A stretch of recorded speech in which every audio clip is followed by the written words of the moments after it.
Let's go, grab a cup of coffee, pour it over ice, take it for a walk while we talk about our lives. I just want to spend some quality time, some quality time. And I don't need a gift, I don't need to know your sign, and we don't need to do something you don't really like. I just want to spend some quality time. Hello everybody. I know you're wondering, didn't you just do like a book vlog? Yes, but that's from last year. So 2023 Kelly is on top of things and not waiting a whole year before I edit and publish this one.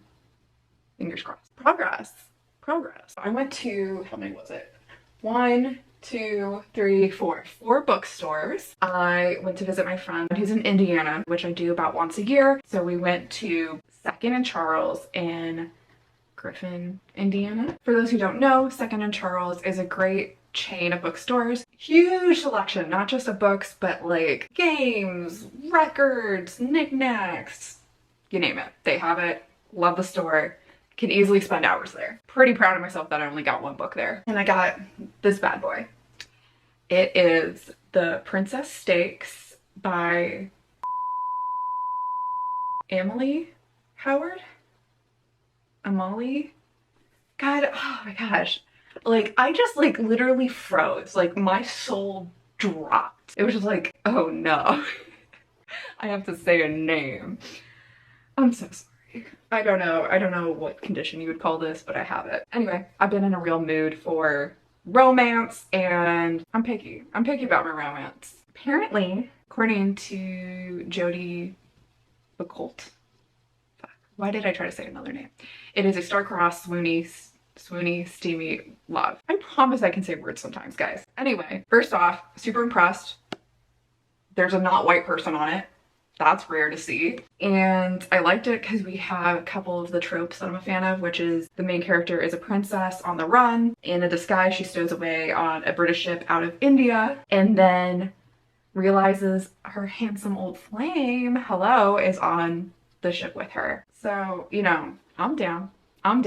And it's like in this cute little like petite format. It's like somewhere in between like a mass market paperback and a like fully grown up book. But you know, I really hope it's good. I really have been in the mood for a good romance. Next, my friend and I did a half day in Chicago, and I'll show you a little bit of footage of that. Let's go, grab a cup of coffee, pour it over ice, take it for a walk while we talk about our lives. I just want to spend some quality time, some quality time. And I don't need a gift, I don't need to know your sign, and we don't need to do something you don't really like. I just want to spend some quality time, some quality time. But no one ever really gets it. I swear I got the best intentions, cause I'm not really good at saying words, but we can find a way to make it work. What's your favorite kind of movie? It doesn't really matter to me, cause I'm down to do whatever is the mood. Just tell me what I can do to make you mine. Baby, I've been trying to love you the way I do best. So would you just take my hand and let's go.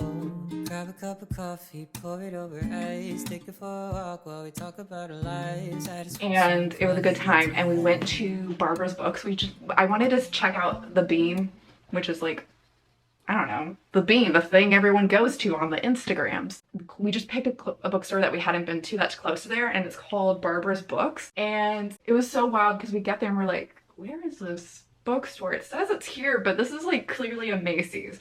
So come find out, Barbara's Books is a chain of bookstores, and I don't know if they're all like this, but this one was like on like the basement floor of a Macy's.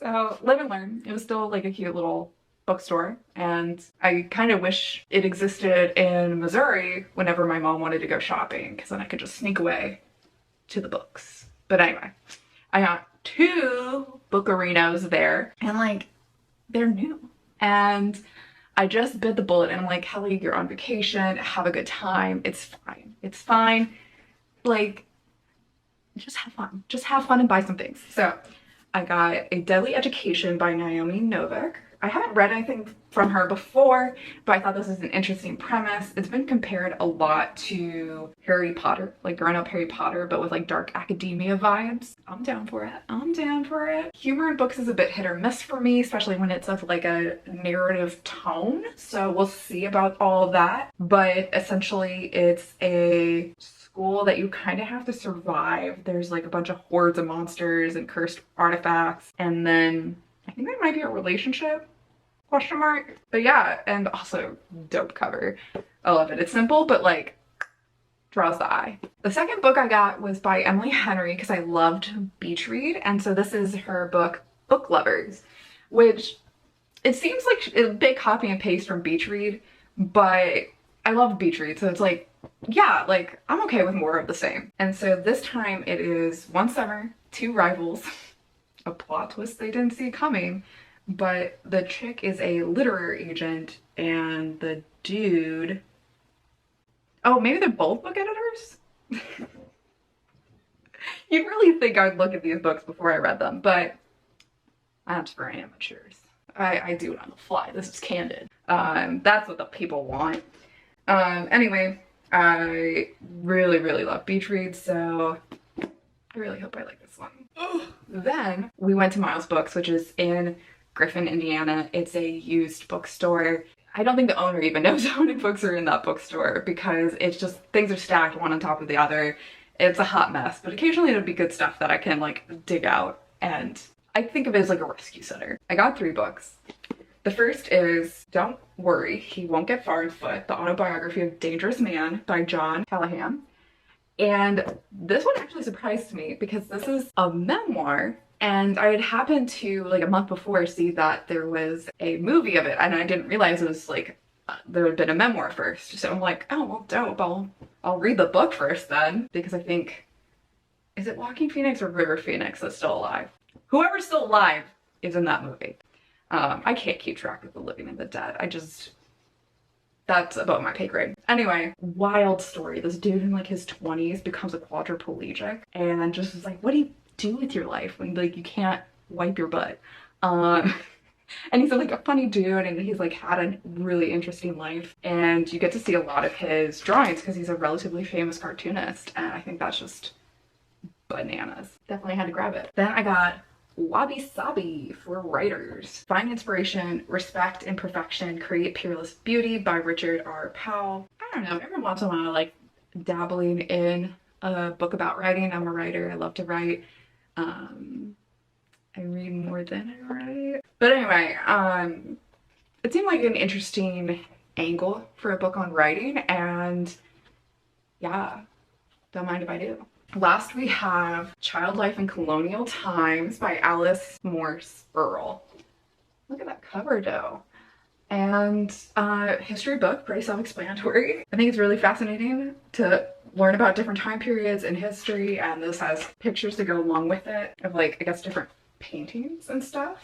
But it is just wild what we put kids through in the past, and we're like, that's totally okay. That's totally appropriate for a child to experience and go through. Yeah, so hopefully it's well written, because that's the only thing that's hit or miss with history. Is like sometimes it's just like a bit dry, but if the person like has some writing chops, it could be a really interesting read. Ugh.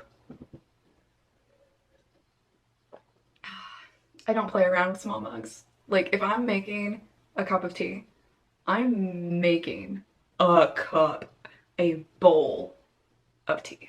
Okay. Last, in Springfield, Illinois, I went to Prairie Archives. Love Prairie Archives. They have new and used, I believe. And they're also a big store. There's a lot going on there. And because I didn't get to spend enough time there before. Oh my god, I just realized this. This is a galley that's not for sale. I shouldn't have paid money for this. Anyway, it's fine. I think I like spent $4. But for those who don't know, if something's an advanced reader's copy, which is the copies they send out to get early reviews or to have people like have commentary on the book, those copies cannot be sold because it's not the finished product. Like changes could still be made to not only like the inside but also the outside, like the cover and stuff. Anywhoozle, wow, don't I feel silly. Anyway, this is Inheritors by Asako Shirazawa. I love me a good book from like a different point of view, and I've gotten more into like books from like Japan and Korea recently. Translated is the question. I'm not seeing the name of a translator. So, oh, she currently lives in Boston, so maybe she's fancy enough with her English. Anyhoozle, this is spanning more than 150 years and set in multiple locations in colonial and post-colonial Asia and the United States. And so it's like a wide range of characters, and it deals with loss, imperialism, and war. So a bit of light reading. So you have like all these different people. So a retired doctor forced to confront the horrific moral consequences of his wartime actions, an elderly woman subjects herself to an interview, gradually revealing a 50-year-old murder and its shattering aftermath. Very, very interesting. Yeah, and like just like how people physically and psychologically deal with things that we shouldn't have ever had to deal with. It seems like it'll get me in the feels, but it should be a pretty good read. There is my books that I got on my little journey to visit my friends, and I hope you enjoyed that. I always love watching other people's vlogs, but I always like think that mine are boring. Anyway, let me know, do you like watching book vlogs? Let me know down below, and don't forget to like and subscribe, and I'll see you next time. Bye!